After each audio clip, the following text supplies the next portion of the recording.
Good day everyone, I am Jamaica De Ocampo and I am here to tackle about the information-based approach. So what is information-based approach? It gives knowledge and information to students based on 23rd, 2011. Information-based approach gives knowledge and information to students. It is teacher-centered and demands a lot of teachers' input in giving students various contents of literary texts like on historical, political, cultural, and social background. Knowledge of literature is delivered as a source of information to students. Includes reading from the criticisms or notes, explanation, and lectures given by the teachers for examination's sake.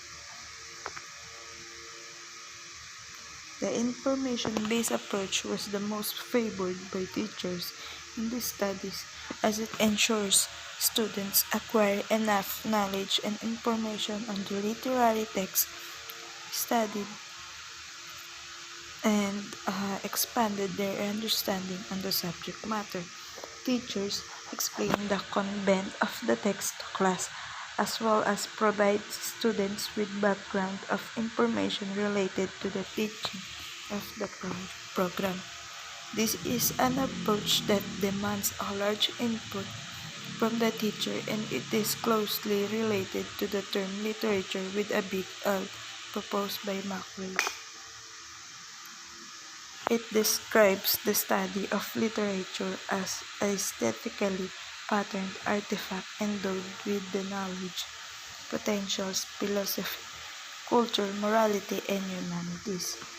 Carter and Long, 1991, further argue that it involves critical concepts, literary conventions, and meta-language, and the students should be able to use such terms and concepts in talking and writing about literature.